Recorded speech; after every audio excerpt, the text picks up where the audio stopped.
നിങ്ങൾക്കുള്ളത് മൈഗ്രെയിൻ ആണോ അതോ സാധാരണ തലവേദനയാണോ? വ്യത്യാസം നമുക്കൊന്ന് മനസ്സിലാക്കാം. എല്ലാ തലവേദനയും മൈഗ്രെയിൻ ആണെന്നാണോ നിങ്ങൾ കരുതുന്നത്? എന്റെ അടുത്ത് വരുന്ന പല രോഗികൾക്കുമുള്ള ഒരു തെറ്റിദ്ധാരണയാണത്. എല്ലാ തലവേദനയും മൈഗ്രെയിൻ ഒന്നുമല്ല.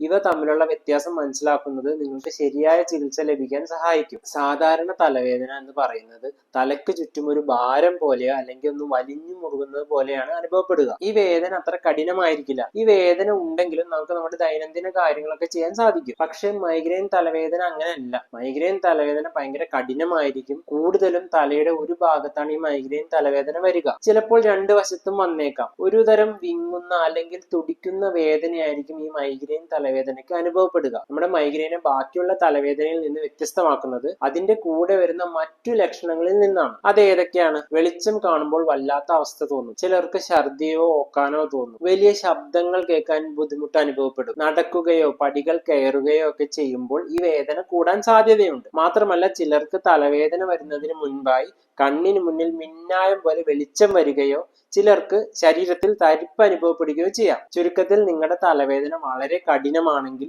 കൂടെ വരുന്നുണ്ടെങ്കിൽ ഒപ്പം ഛർദിയും വെളിച്ചത്തോടും ശബ്ദത്തോടുമുള്ള അസ്വസ്ഥതകൾ ഉണ്ടെങ്കിൽ അത് വെറും തലവേദനയല്ല, മറിച്ച് മൈഗ്രെയിൻ ആകാനാണ് സാധ്യത കൂടുതൽ. തലവേദന വരുമ്പോൾ നിങ്ങളെ ഏറ്റവും കൂടുതൽ ബുദ്ധിമുട്ടിക്കുന്ന ലക്ഷണം താഴെ കമന്റ് ചെയ്യൂ. മൈഗ്രെയിനെ കുറിച്ചുള്ള കൂടുതൽ വിവരങ്ങൾക്കായി ഈ പേജ് ഫോളോ ചെയ്യൂ. താങ്ക്